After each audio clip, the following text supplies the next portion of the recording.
So after 2 hours of the master class, seeing pure Galla and a cross Galla, I'm holding a cross Galla who is just a week old. After synchronization, I'll show you the other ones too that were all born in the same time or in the same week. This is just a week, a little bit of a week old. How do you and it's very heavy. Now I have a question. Yes. Why are you saying it's a BoerGalla? I'm saying it's white. From the class, you are the demonstrations of what a pure Galla is, what a BoerGalla is. So this one, from the phenotype, the appearance, yes, what can you use to know which one is a pure and which one is a Galla? Okay. Yes. So from the class, we were told that pure Gallas have a cut or a split in their testicles. Yes. Which Which is even more than almost half. almost half. Almost half. Yes. But and in South African in goats, the South African goats, yes, the standards, yeah, most goats or a testicle of a goat should be at least 5 centimeters. It should be splitted at least 5 centimeters. which means if I take this goat, let's leave the body and everything. Yes, yes. I take this goat, yes, we look at the testicle standard. Yes. High chances this goat will pass the exams, right? Yes, yes. Now that is one, the testicle test, yes, right? Yes. Now what else will you look at in terms of the Yes. phenotype, the physical? Let's not look at genetic because Yes. we don't have machines. Yeah. We are at the We are farm, looking at basic. the physical. Using the eye is the cheapest way of farming. Yes, yes. So what else? And then even looking at the face, the pure Galla don't have plenty hair or furs like this. They look as if They're it's skinny, yeah. Iron. Okay, that they is have a two. smooth skin and you don't see much hairs on them. 3. What else? And then looking at the ears, Gallas have floppy ears, but it's not like this. Look at the color.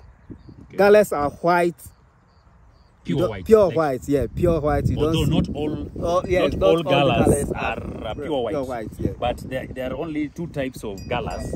But mostly you realize that when you are doing this one now is more of a practical. Okay. The other ones I was showing you are images. Okay. Now this one you do differentiation by looking at phenotype. So phenotype is the look. Yes. Okay. So in South Africa, a male should look masculine. Yeah. Look at this place. How does it look like? Is it feminine? It's not feminine. So it means this boy is a boy to watch. Yeah. Secondly, you realize I told you a pure Galla. How about the nose area?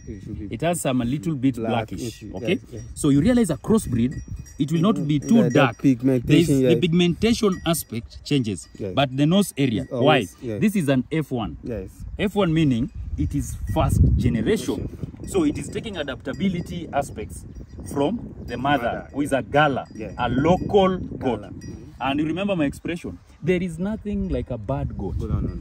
It is about management and choice of genetics. Look at this sexy boy. You know, so many Ghanaians, I did a video even before you came. Thank you for visiting us, traveling all the way, just to see. Goats can make you crazy. Yeah? So look at this boy and imagine if it's at 1 week. And you remember from the class, they said, there are those guys who want to do meat. So yourself, if you're in Ghana, if I decide and tell you, can I give you this? I don't know how you'll carry it in the airport, but is it something that you can think about in the Ghana? Because what is the size of your No. We don't I've never been to Ghana, but I realized that the hindquarters of your goat are so thin. They don't carry meat. And I'll tell you for sure, even if you import boas and you want to cross, a high probability, because for me I've done the science. From my science, I've realized a goat, this one is male, but same applies to a female in terms of the hindquarters. In breeding standards, even South Africa, you take a female, forget the testicles. This is for demonstration. When you are looking for a very good female to do crossing, this is the magic, because you are looking at carcass weight if I'm into meat as well as breeding. If it was female, because it's still growing, I will have looked at the breath. So this boy is a sexy boy because of the Roman approach. And this kid, I'll tell you, from my scientific approach, as well as the bone structure, and thirdly, a pure Boer kid is a little bit slow. I think because of the carcass. You know, it's a big boy. It's a big boy. It's just like when you're having a heavy guy, heavy lifters, they take time walking. But Galla goats And BoerGallas have some flexibility. How long, when you arrived at the farm, there was an isolated female. Now it's in labor. Yes, in labor ward.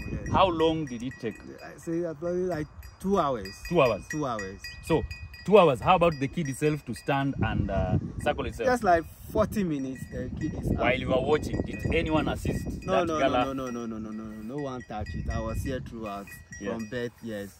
And it was amazing how quick the baby got to know the milk and start suckling and all that. So can I ask you something?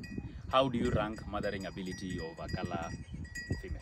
Oh, in your excellent. Based on your Sahelian goats and Galla, we are not saying there is no bad goat.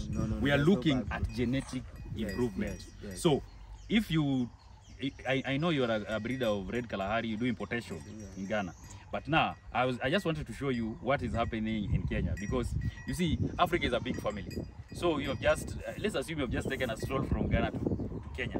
We have some good genetics in Africa, but now we need to make goats made for Africa, right? So how is your take when it comes to the Sahelian goats breeding? Because even me, I'm impressed to learn, and we also share knowledge, because Africa can only be great through sharing of knowledge. So from your experience when you're crossing Sahelian goats, for me I call them 1GB, it's not for lack of a better word, I just use the hindquarters. How is your take when you are crossing? How do you find the F1s, the first generation? I think the Galla is a little bit heavier than the from Kakas.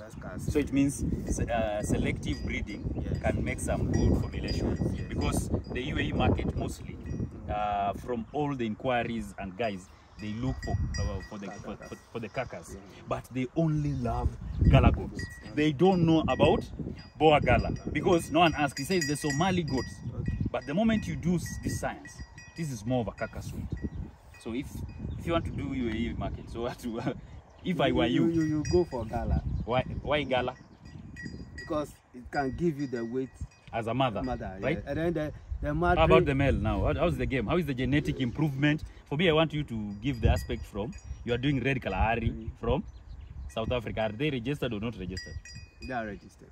But now you're using a female Sahelian, which does not have meat in the hindquarters. Galla goats are tall, and now you realize that from the Boers and the red Kalaharis and Savannas we have, they are short hooves, but long chassis. Now, these ones, you realize that, look at the legs. Look at the legs. These legs are not from Boer. A Boer is not tall. Somali goats is because of the terrain. So adaptability in Africa